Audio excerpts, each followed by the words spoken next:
Shalom, shalom, chers apôtres, et bienvenue à cette nouvelle école des apôtres que nous savons sous la tente d'Ascension Ministries, qui n'est pas une église, qui est simplement un lieu de partage de la connaissance dont le Seigneur nous a fait grâce, qui est le lieu de rencontre des cieux et de la terre, qui est un hôtel de Dieu sur terre, entre autres. Donc, chers excellences, mettez-vous à l'aise, n'ayez aucune crainte. Si vous êtes en Jésus-Christ, alors nous sommes ensemble. Chers excellences, nous avons parlé dans une des écoles de la connaissance, en posant la question de la connaissance, qu'est-ce? Nous avons étayé le plus possible, mais aujourd'hui, juste une petite économie pour comprendre ce que c'est que la connaissance. La connaissance, comme nous l'avons dit, est le fait de pratiquer la parole et de la devenir. Si nous ne pratiquons pas la parole que nous lisons, ce n'est pas parce que nous allons la réciter de Genèse à Révélation que nous avons la connaissance. Et ce n'est pas parce que nous allons parfois même l'enseigner que nous allons penser que nous avons la connaissance. Non.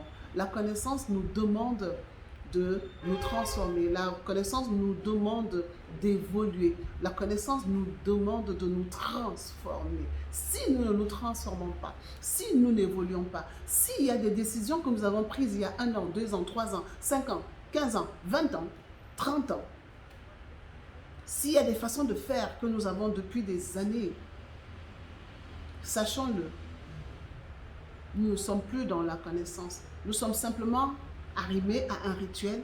Nous sommes simplement dans un formalisme qui nous permet de croire que nous sommes dans une relation divine.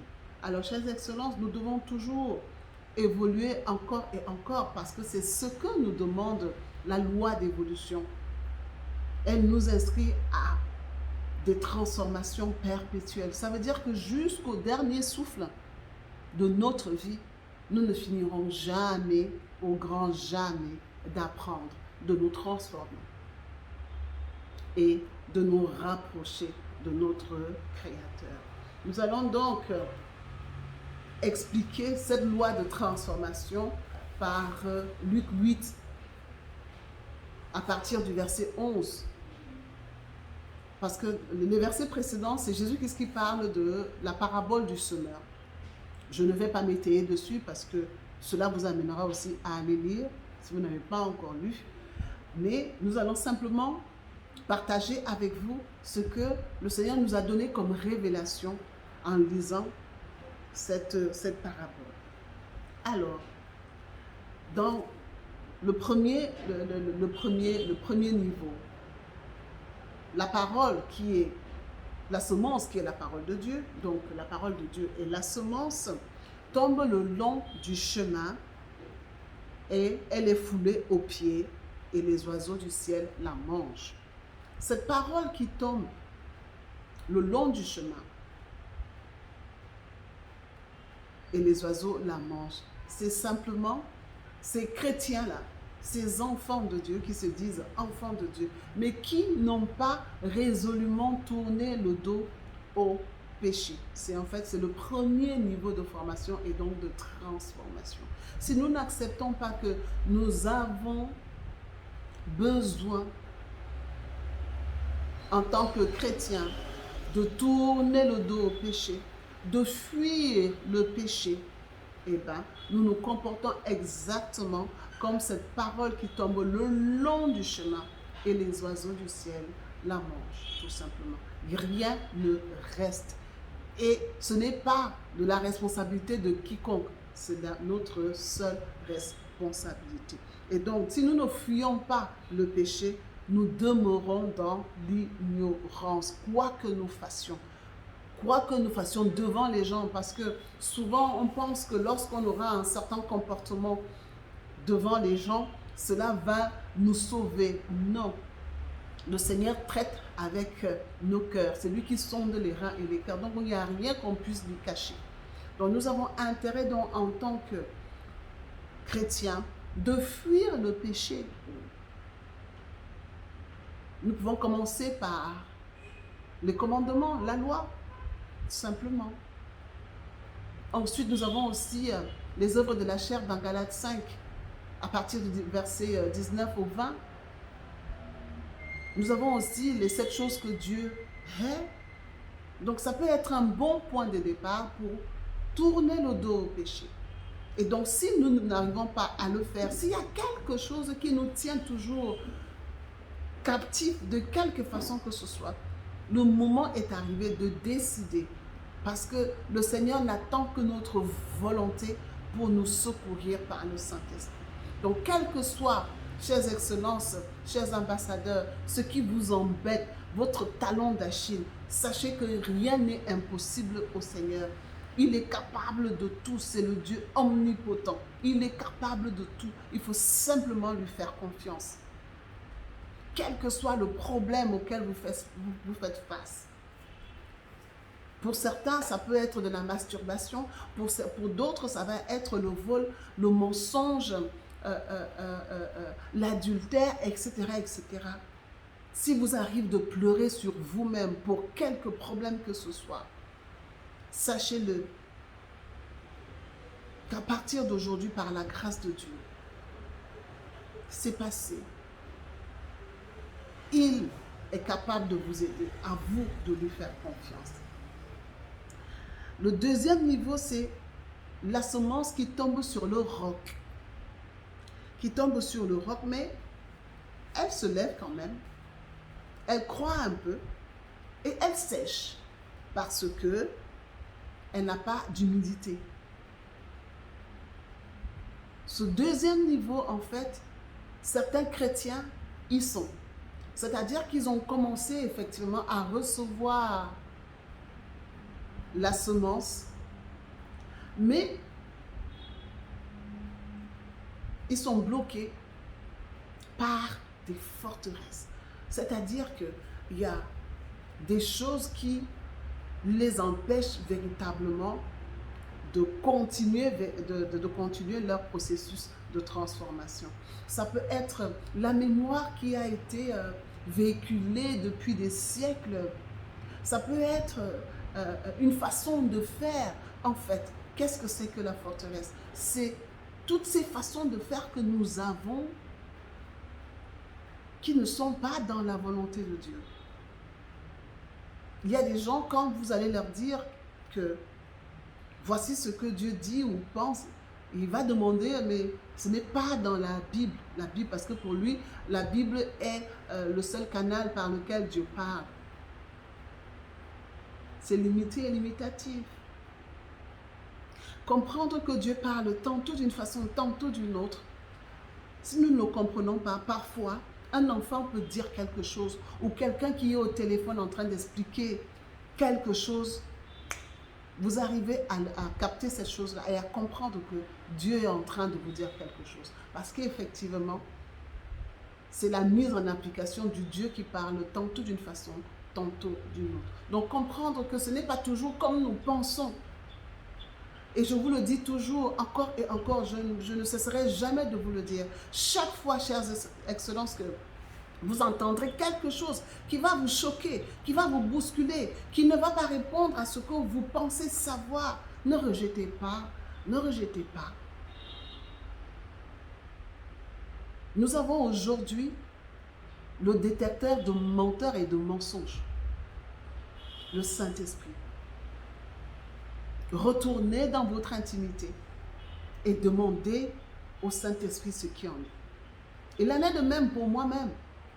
Si je vous dis quelque chose que vous ne comprenez pas, que vous avez du mal à comprendre, à accepter, ne rejetez pas.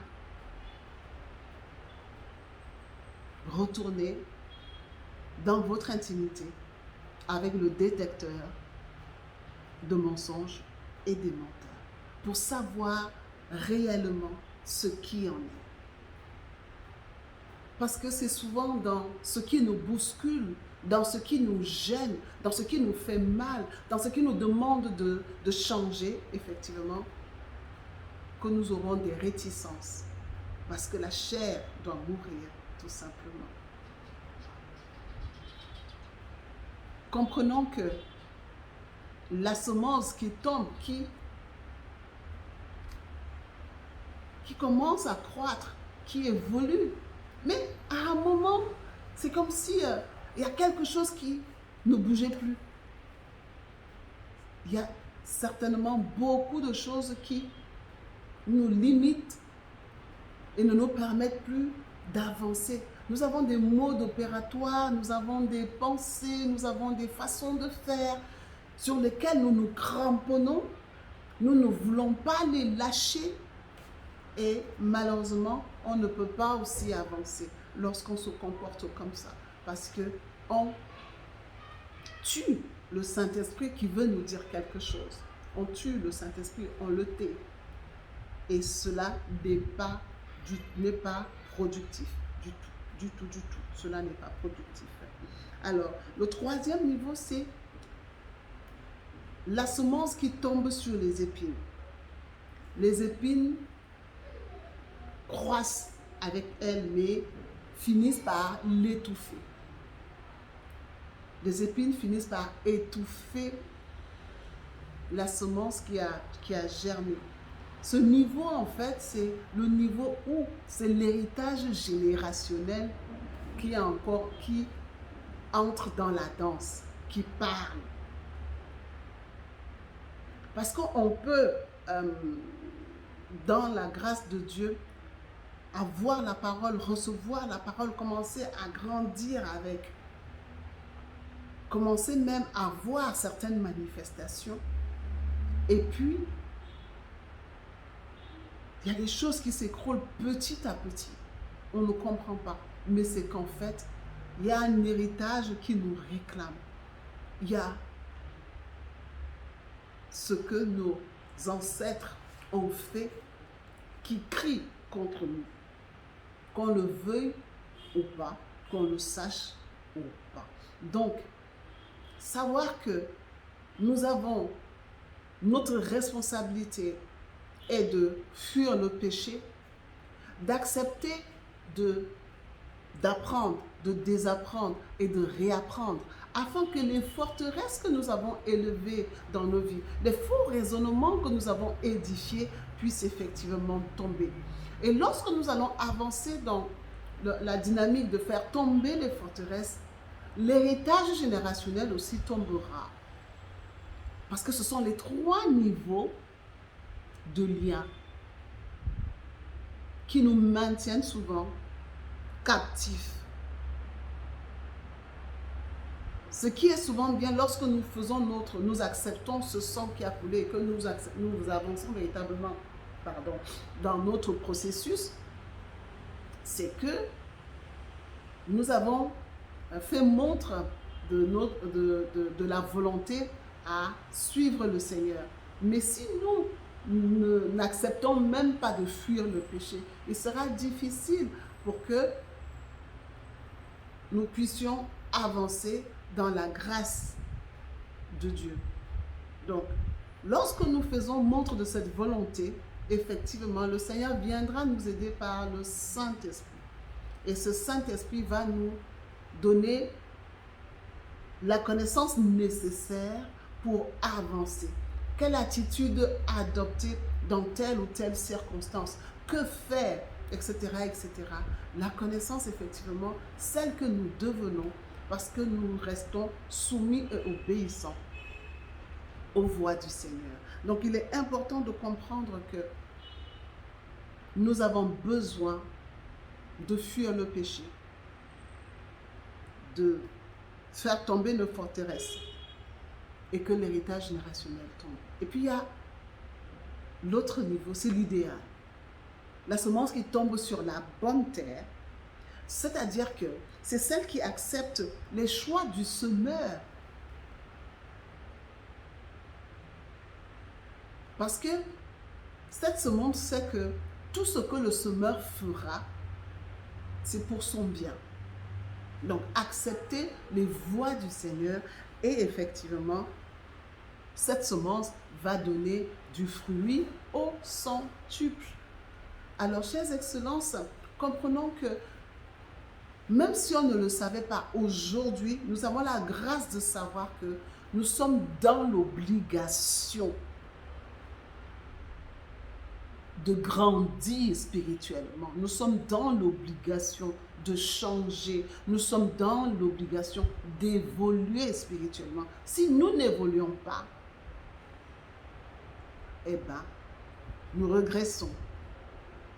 Nous régressons. Nous devons apprendre à faire confiance au Seigneur dans les circonstances qu'il met dans notre vie, qu'elles soient favorables, entre guillemets, ou défavorables, entre guillemets. Parce que nous devons apprendre véritablement à vivre la parole de Dieu qui dit que tout concourt au plan de Dieu pour ceux qui aiment Dieu. Ne pas penser que lorsque c'est bien, lorsque ça nous convient, alors c'est Dieu, c'est notre Père qui a pensé à nous. Et lorsque ça devient, lorsque c'est inconfortable, lorsque c'est pas ce que nous attendions, on attribue cela à quelqu'un d'autre. Non. C'est ce processus-là qui nous permet de le comprendre et de le vivre véritablement. Accepter que Dieu est partout et en tout dans notre vie, c'est un grand pas. Nous l'avons déjà dit dans une école, l'ennemi n'existe pas tant que nous ne lui donnons pas l'opportunité d'exister. Donc c'est notre façon de penser, c'est dans nos façons de faire, de parler, qu'effectivement nous lui permettons d'exister. Parce que n'oublions pas, nous sommes les seuls dans la création à avoir ce pouvoir de ramener des esprits sur terre. Alors, selon notre pensée négative ou positive, si nous pensons négativement, si nous agissons négativement, si nous parlons négativement, eh bien, nous ferons venir, nous donnons accès aux esprits négatifs, aux esprits méchants, aux esprits mauvais. Donc, le choix nous est donné de penser positivement, de dire positivement, d'agir positivement, afin que nous ouvrions la porte, afin que nous donnions accès, afin qu'en tant qu'ambassadeurs, nous donnions des visas aux bons esprits, aux anges qui viendront effectivement nous permettre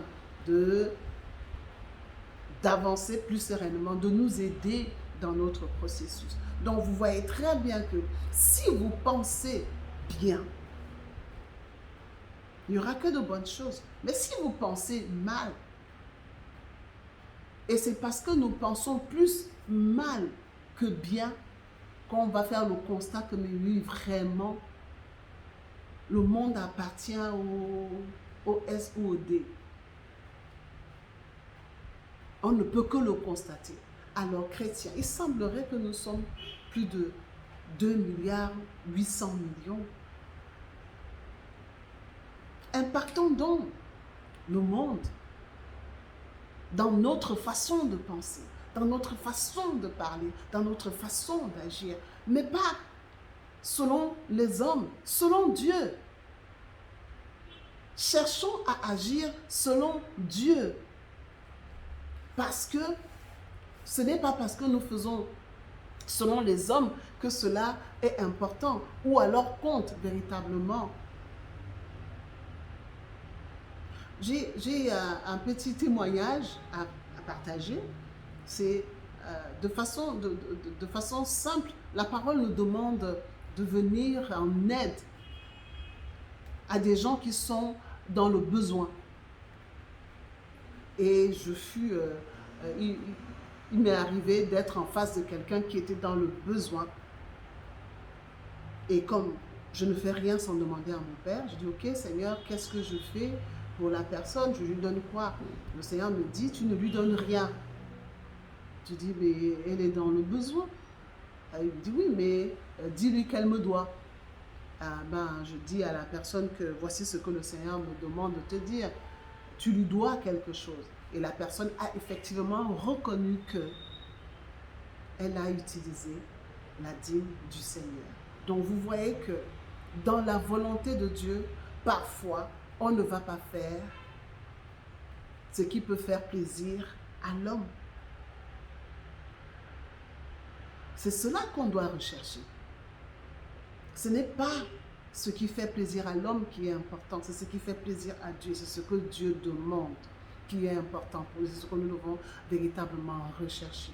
Donc, la connaissance dans laquelle nous entrons dans notre processus, nous devons comprendre que le Saint-Esprit est sine qua non. Nous ne pouvons pas avancer dans ce processus sans le Saint-Esprit. Parce que c'est lui qui vient nous dire ce que le Seigneur veut effectivement. Parce que nous sommes là, ne l'oublions pas, pour accomplir sa volonté.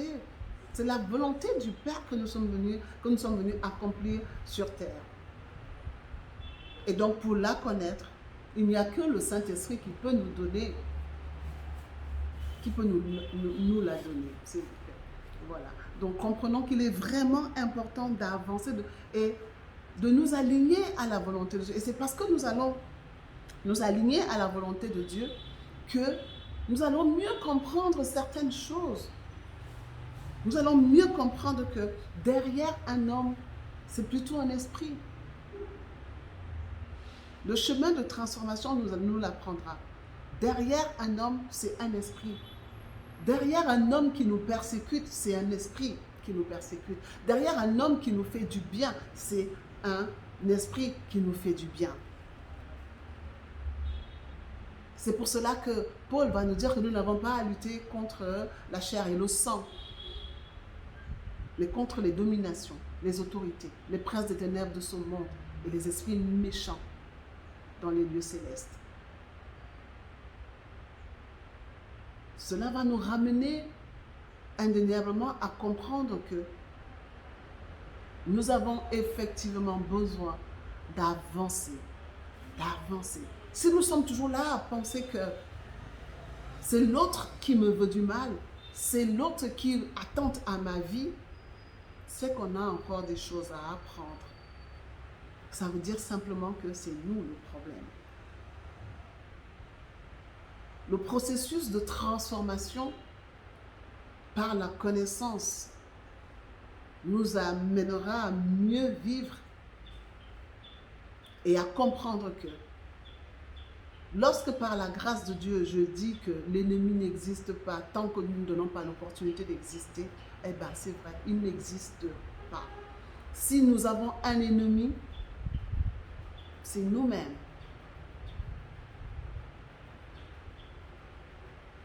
Et cet ennemi se manifeste par quoi? L'adversaire, là, c'est l'ignorance. C'est simplement ça. Parce que nous sommes ignorants de certaines choses, parce que nous ne savons pas ce que le Seigneur attend de nous, eh bien, nous vivons des situations difficiles. Mais si nous comprenons que ces situations difficiles que nous appelons aussi tests de connaissance ou épreuves, ces épreuves-là sont présentes pour nous apprendre quelque chose. C'est comme si le Seigneur nous pose une question. Mon enfant, tu étais censé savoir ceci. Est-ce que tu le sais? Lorsqu'on ne sait pas, eh ben, on n'aura pas la bonne attitude. On va piailler, on va trépigner, on va s'énerver, on va pleurer, on va crier. Mais parce que, en fait, on ne sait pas ce que nous devrions savoir. Le processus de transformation. Vous devez apprendre encore et encore. C'est une école perpétuelle. On ne finit jamais d'apprendre. Alors donc, chères excellences, comprenons que lorsque nous pratiquons la parole de Dieu, nous sommes effectivement forgés spirituellement. Lorsque nous pratiquons la parole de Dieu, je le réitère, nous sommes forgés spirituellement. Et c'est ainsi donc que les armes dont parle Paul dans Éphésiens deviennent notre portion, spirituellement parlant. Spirituellement parlant. Et il n'est pas question de porter la cuirasse ou le casque, mais non. C'est la justice, C'est la vérité que nous devons porter. C'est l'évangile de paix que nous devons porter. Et j'aime toujours à dire qu'il y a, ces films que j'aime bien qui montrent un peu ce qu'est le spirituel. C'est les Terminators. L'androïde qui vient tuer soit Sarah Connor, soit Connor lui-même, n'a pas besoin d'armes. Il n'a pas besoin d'armes. Il n'a pas besoin d'un outil. Il suffit qu'il pense. Il a l'outil. Il a l'arme. Et c'est exactement cela dans le spirituel. Lorsque nous pratiquons la parole, nous sommes forgés à devenir des êtres spirituels. Nous sommes forgés spirituellement. Et les armes dont parle Paul deviennent notre portion. On n'a pas besoin d'aller faire des rituels. On n'a pas besoin d'aller faire des rites. On n'a pas besoin d'aller faire des calculs. Non. Lorsque nous pensons, ça existe. Et ça, il n'y a que la transformation par la connaissance qui nous l'apporte. Et aussi comprendre que lorsque nous pratiquons la parole de l'Éternel 3 fois saint, il y a un transfert de pouvoir. Parce que lorsque nous touchons Dieu de quelque façon que ce soit par la parole, soit par bref, par quelqu'un qui le représente ou quelque chose qui le représente, eh bien, il y a un transfert. Il nous donne de lui et il prend de nous. Nous sommes charnels, il prend de la chair que nous sommes et il nous donne de l'esprit qu'il a. Donc comprenons que lorsque nous sommes en contact avec la connaissance par le Saint-Esprit, il y a transfert. Nous sommes de plus en plus spirituels. Nous rentrons dans les choses spirituelles et indéniablement dans ce que tout le monde ne voit pas, n'entend pas, ne vit pas.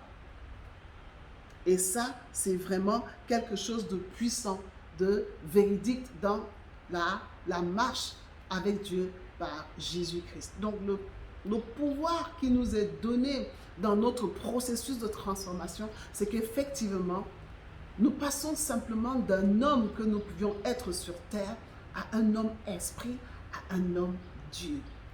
Oui, un homme Dieu. Alors, n'hésitons plus à pratiquer la parole.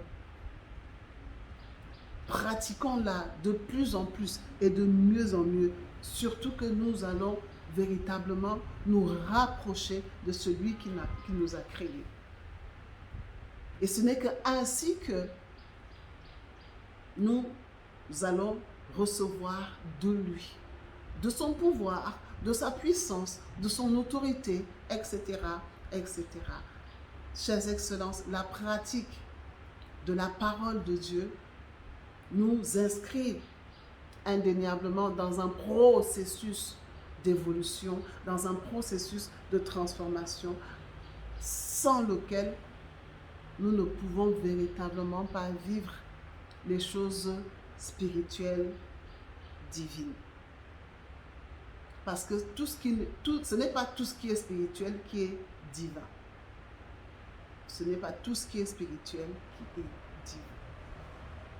Mais nous, par la parole que le Seigneur nous a donnée, en la mettant en pratique, nous redevenons ces dieux dans le jardin d'Éden. Alors, chers excellences, comprenons que c'est un chemin qui ne finit pas. C'est un chemin qui ne finit pas. Mais c'est simplement que lorsque nous rentrons véritablement dans la routine en Dieu, ça devient une façon de vivre. C'est pour cela que le Seigneur m'a dit que le christianisme est un mode de vie. Parce que lorsque nous sommes toujours là à rechercher le Saint-Esprit, à comprendre ce qu'il veut nous dire, ça veut dire que fondamentalement, il n'est pas encore installé en nous de façon complète. Ça veut dire qu'il a des moments de sommeil en nous. Parce qu'il doit être en éveil de façon constante et permanente. Il doit rester avec nous. Donc, nous devons rechercher ces moments d'intimité, d'intensité à nul autre pareil, qui effectivement nous rapprochent de notre Père et qui nous permettent de vivre véritablement Genèse 1, 28. Fécond, dominer, assujettir, etc., etc. La parole de Dieu est oui et amen, mais simplement, nous avons besoin de la devenir. Nous avons besoin de devenir la parole de Dieu pour qu'elle se manifeste. Si nous ne devenons pas la parole de Dieu, on va la réciter, on va la crier, ça ne changera rien. La foi ne suffit plus, il faut pratiquer la parole. Jacques nous le demande. Il faut pratiquer la parole de Dieu parce que la foi ne suffit plus. Alors, chers excellences, nous espérons que par ce partage, par ce corps de Christ que nous avons mangé, par ce sang que nous avons bu, il y aura véritablement transformation par la grâce de Dieu.